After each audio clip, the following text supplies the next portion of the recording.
ಸನ್ 2002 ಡಿಸೆಂಬರು ಮಹಾ ತಾರೀಕು ಹತ್ತಿರದ ಶಿಕಾರಿಪುರ ಉಡಗಣಿ ತಾಲೂಕು ಚಿಕ್ಕಜಂಬೂರು ಗ್ರಾಮದ ವಾಸಿಯಾದ ದೇವಂತ ಗೌಸ್ ಬೇಗ್ ಅವರು ಮಗನಾದ ಆಸಿಫ್ ಬೇಗ್ ಅವರಿಗೆ ಈ ಜಾಗವನ್ನು ಹರಾಜಾಗಿತ್ತು. ಯಾಕೆ ಹರಾಜಾಗಿತ್ತು ಅಂದರೆ 2000 ಇಸ್ವಿಯಲ್ಲಿ ಸ್ವಚ್ಛ ಗ್ರಾಮ ಅಂತ ಒಂದು ಬಂದಿತ್ತು ಗೌರ್ಮೆಂಟ್ ಕಡೆಯಿಂದ.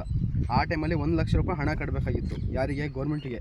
ಆ ಕಟ್ಟಿದರೆ ಮಾತ್ರ ಕಾಮಗಾರಿ ನಡಿಬೇಕಾಗಿತ್ತು ಊರಲ್ಲಿ. ಆ ಟೈಮಲ್ಲಿ ಈ 35,000 ರೂಪಾಯಿ ಕಮ್ಮಿ ಇರೋದ್ರಿಂದ ಈ ಜಾಗವನ್ನು ಹರಾಜು ಮಾಡಲಾಗಿತ್ತು. ಆ ಟೈಮಲ್ಲಿ ನನ್ನ ತಮ್ಮದೇ ಆದ ಆಸಿಫ್ ಬೇಗ್ ಈ ಜಾಗಕ್ಕೆ 35,000 ರೂಪಾಯಿ ಹಣವನ್ನು ಕಟ್ಟಿ ಈ ಜಾಗಕ್ಕೆ ಹರಾಜು ತೊಗೊಂಡಿದ್ರು. ಆ ಟೈಮಲ್ಲಿ ಸರ್ವೆ ಪ್ರಕಾರ ಈ ಜಾಗ 2 ಎಕರೆ 7 ಗುಂಟೆ ಇತ್ತು. ಇವಾಗ ಬಂದ್ಬಿಟ್ಟು 1 ಎಕರೆಗಿಂತ ಕಮ್ಮಿ ಉಳಿದಿದೆ. ಈ ಕಡೆ ನೋಡ್ತಾ ಇದ್ದೀರಲ್ಲ, ನಾವು ಏನೋ ಸಮಸ್ಯೆ ಇರೋದ್ರಿಂದ ಈ ಕಡೆ ತಲೆ ಹಾಕಿಲ್ಲ. ಇವಾಗ ಏನಂದರೆ ಸುಮಾರು ಕಡೆ ನಾನು ಪಂಚಾಯತಿ ಕಡೆಯಿಂದ ಹೋಗಿದ್ದೀನಿ, ತುಂಬ ಪ್ರಯತ್ನ ಪಟ್ಟಿದ್ದೀನಿ ಈ ಕೆಲಸಕ್ಕೆ ಆಗಬೇಕು, ನಮ್ಮ ಹೆಸರಿಗೆ ಆಗಬೇಕು ಅಂತ. ಹೇಗಿದೆ ಹಾಗೇ ಇದೆ, ಇಡೀ ಊರಿಗೆ ಗೊತ್ತು ಈ ನಮ್ಮ ತಂದೆ ಹರಾಜು ಮಾಡಿರೋದು, ಹರಾಜು ಜಾಗವನ್ನು ತೊಗೊಂಡಿರೋದು ಅಂತ.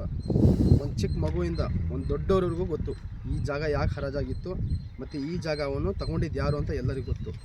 ಈ ಒಂದು ಗ್ರಾಮಸ್ಥಾನ ಇದೇ ಊರು ಇದೆ, ಅಲ್ಲಿ ರೋಡ್ ಇದೆಯಲ್ಲ ಅದೇ ರೋಡು ಚಿಕ್ಕಜಂಬೂರು ರೋಡು. ಈ ರೋಡಿಂದ ಇಲ್ಲಿವರೆಗೂ ಇದೇ ಹತ್ತಿರ ಇರೋದು. ಈ ಹತ್ತಿರ ಇರೋದು ಜಾಗದಿಂದ ಈಗ ನಮಗೇನಂದರೆ ಇದು ಹೆಸರಿಗೆ ಆಗಿಲ್ಲ. ಇದು ಹೆಸರಿಗೆ ಮಾಡಬೇಕಂತ ತುಂಬ ದಿವಸಗಳಿಂದ ನಾವು ಓಡಾಡ್ತಾ ಇದ್ದೀವಿ, ಇದಾಗ್ತಾ ಇಲ್ಲ. ಅದರಿಂದಾಗಿ ಈಗ ನಮ್ಮದು ಏನು ಸಮಸ್ಯೆ ಅಂದರೆ ಸುಮಾರು ಕಡೆ ಓಡಾಡಿದ್ರು ಕೂಡ ಇದಕ್ಕೆ ಏನು ರೆಸ್ಪಾನ್ಸ್ ಮಾಡ್ತಾ ಇಲ್ಲ ಪಂಚಾಯತಿ ಕಡೆಯಿಂದ. ನಾನು ಸುಮಾರು ಕಡೆ ತಿರುಗಾಡೋದಾಯಿತು, ಎಲ್ಲ ಆಯಿತು, ಏನೂ ಆಗ್ತಾಯಿಲ್ಲ. ಅದರಿಂದಾಗಿ ನನ್ನ ಕಡೆಯಿಂದ ಇದು ವಿಡಿಯೋ ಮಾಡಿ ಏನಾರ ಹೆಲ್ಪ್ ಆಗತ್ತೆ ಅಂತ ವಿಡಿಯೋ ಮಾಡ್ತಾಯಿದ್ದೀನಿ. ಇದು ಕೃಷ್ಣ ಬೈರೇಗೌಡ ಅಂತ ಅಗ್ರಿಕಲ್ಚರ್ ಮಿನಿಸ್ಟರ್ ಇದ್ದಾರಲ್ಲ, ಅವ್ರಿಗೆ ತಿಳಿಸ್ಬೇಕು ವಿಡಿಯೋ. ದಯವಿಟ್ಟು ಈ ವಿಡಿಯೋವನ್ನು ಅವ್ರಿಗೆ ತಲುಪಿಸ್ಬೇಕಂತ ನನ್ನ ಉದ್ದೇಶ. ಈ ವಿಡಿಯೋವನ್ನು ಯಾಕೆ ಮಾಡ್ತಿದೆ ಅಂದರೆ ಈ ಜಮೀನು ಬಂದ್ಬಿಟ್ಟು 2 ಎಕರೆ 7 ಗುಂಟೆ, ಈ ಜಾಗವನ್ನು ನಮ್ಮ ಹೆಸರಿಗೆ ಮಾಡಬೇಕು ಅಂತ ನಮ್ಮ ಆಸೆ.